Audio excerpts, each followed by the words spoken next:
नमस्कार, मैं हर्षित तिवारी। अब है न्यूज के 30 जनवरी रविवार शाम के बुलेटिन में आप सभी का स्वागत है। आइए देखते हैं आज दिन भर की खास गतिविधियां।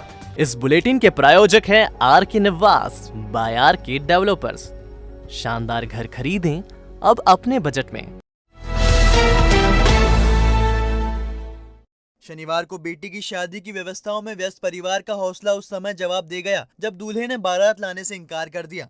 दूल्हा और उसके पिता दहेज की मांग पूरी नहीं करने से नाराज थे। लालची युवक और उसके परिवार वालों के कारण एक दुल्हन की मेहंदी सजी की सजी रह गई। इस मामले में एएसपी को शिकायत की गई है। चिंतामण थाना के पास स्थित ग्राम बमोरा में रहने वाले महेंद्र कुमार सिंदल की बेटी काजल की सगाई भोपाल के अजय पिता राजाराम पलासिया से हुई थी। 29 जनवरी को दोनों की शादी अंकपात के गार्डन में होनी थी। शादी की पूरी तैयारियां हो चुकी थी।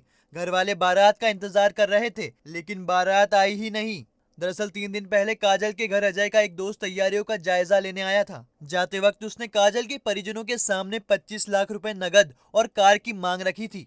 नहीं देने पर बारात नहीं लाने की धमकी भी दी थी, लेकिन काजल और उसके परिवार वालों ने इसे दोस्त का मजाक माना और वह अपनी तैयारी करते रहे। अजय के पिता ने भी एक दिन पहले दहेज देने के लिए दबाव बनाया था। 29 को अजय और उसके घर वाले वाकई बारात लेकर नहीं पहुंचे। इस पर उनकी शिकायत की गई है। एएसपी अमरेंद्र सिंह के अनुसार युवक की अन्य जगह शादी करने की जानकारी मिली है। मामले की जांच की जा रही है। शिकायत सही मिलने पर प्रकरण दर्ज किया जाएगा।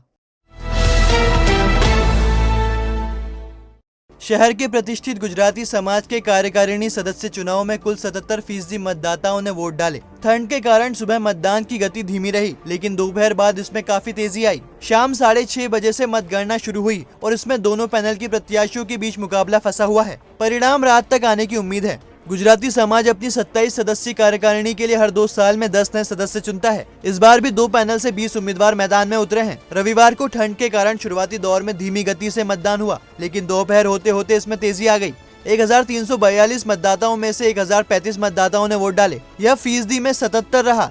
वोटिंग के दौरान कोविड प्रोटोकॉल का पालन सख्ती से किया गया। इसके लिए 12 बूथों पर सोशल डिस्टेंसिंग का पालन करते हुए वोट डाले गए। शाम 5:30 बजे तक मतदान चला और उसके बाद काउंटिंग की प्रक्रिया शुरू हो गई। दोनों पैनल के प्रत्याशियों के बीच कड़ा मुकाबला है। परिणाम रात 10 बजे तक आने की उम्मीद है।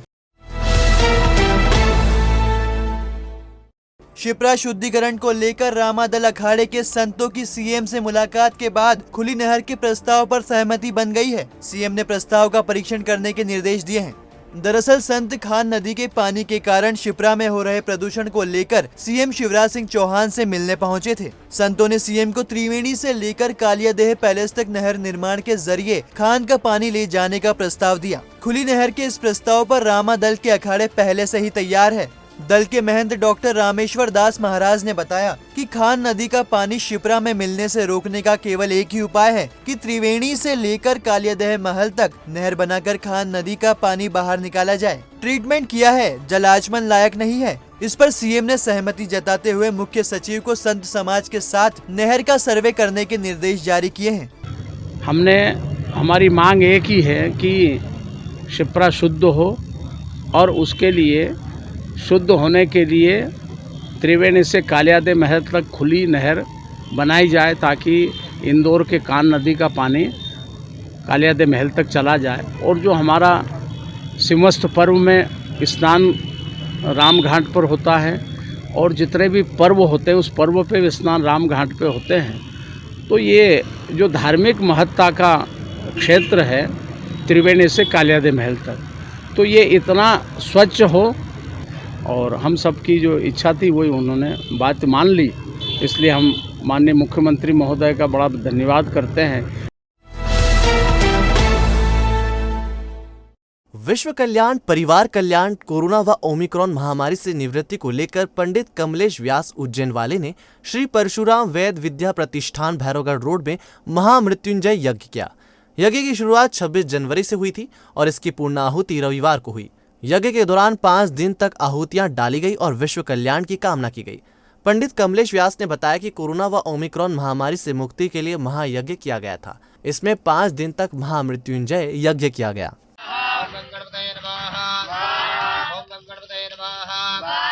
बाबा महाकाल मार्कंडेश्वर महादेव की असीम कृपा से महामृत्युंजय महायज्ञ का आयोजन रखा गया है। जिस प्रकार से पूरे विश्व में कोरोना एवं ओमिक्रॉन महामारी निवृत्ति हेतु इस कर्म को किया गया है, इस यज्ञ का फल पूरे विश्व को मिले, पूरे भारतवर्ष को मिले और जिन जिन परिवार को कोरोना हुआ था और जिन जिन परिवार के माध्यम से यहाँ पे नाम गोत्र आए थे उनके जल्द सुरक्षित एवं निरोगी होने की कामना की गई।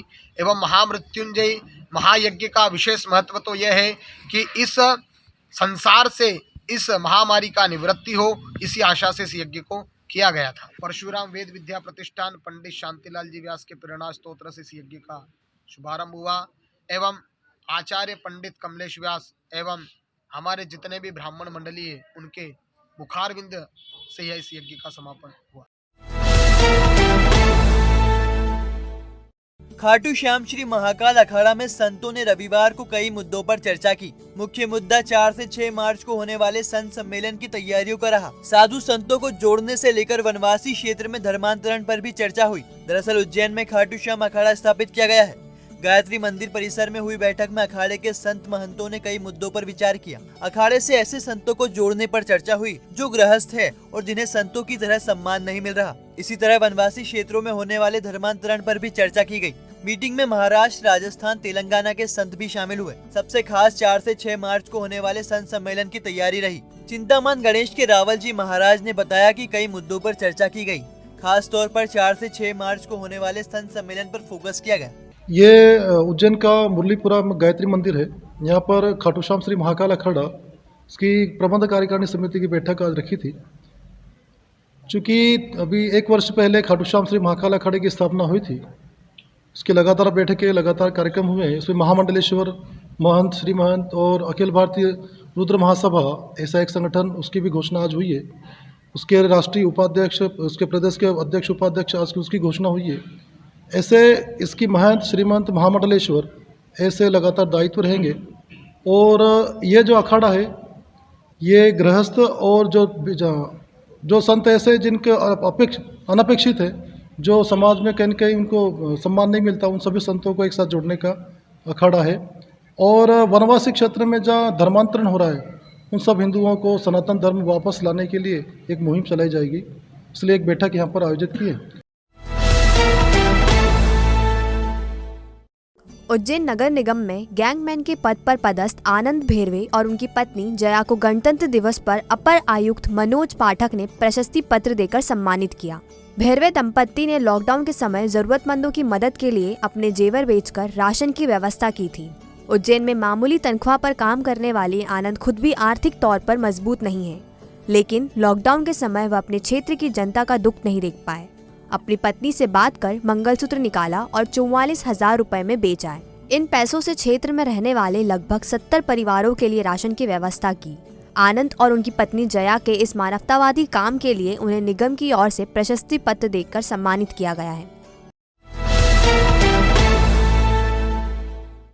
चारधाम मंदिर के पास नवनिर्मित भवनों में करीब 1.25 करोड़ की लागत से 240 किलोवाट के सोलर प्लांट से रोजाना 1000 यूनिट बिजली का उत्पादन किया जा रहा है। यह उत्पादन महाकाल मंदिर में रोजाना खपत होने वाली बिजली का 2 गुना है। हाल ही में इस प्लांट ने बिजली का उत्पादन शुरू कर दिया है। चारधाम मंदिर के पास संचालित सराफा, महाराजवाड़ा क्रमांक 2 और 3 सहित संस्कृत विद्यालय एवं सामने की तरफ नवनिर्मित माधवगंज स्कूल भवनों पर स्मार्ट सिटी प्रोजेक्ट के तहत 240 किलोवाट के सोलर प्लांट लगाए गए हैं। इनसे रोजाना करीब 1000 यूनिट बिजली तैयार की जा रही है। प्रोजेक्ट से तैयार बिजली की आपूर्ति महाकाल मंदिर को की जा रही है। महाकाल मंदिर में रोजाना करीब 500 यूनिट बिजली की खपत होती है। हर महीने करीब 1.5 लाख रुपए के करीब बिल आता है। महाकाल मंदिर में खपत के अलावा प्लांट से उत्पादित राशि बिजली विद्युत वितरण कंपनी को दी जाती है। विद्युत वितरण कंपनी सोलर एनर्जी के बदले उतनी ही यूनिट बिजली महाकाल मंदिर के खाते में स्टोर कर देती है। इसका उपयोग महाकाल मंदिर समिति अपनी जरूरतों के हिसाब से कभी भी कर सकती है। स्मार्ट सिटी के ई धर्मेंद्र वर्मा के अनुसार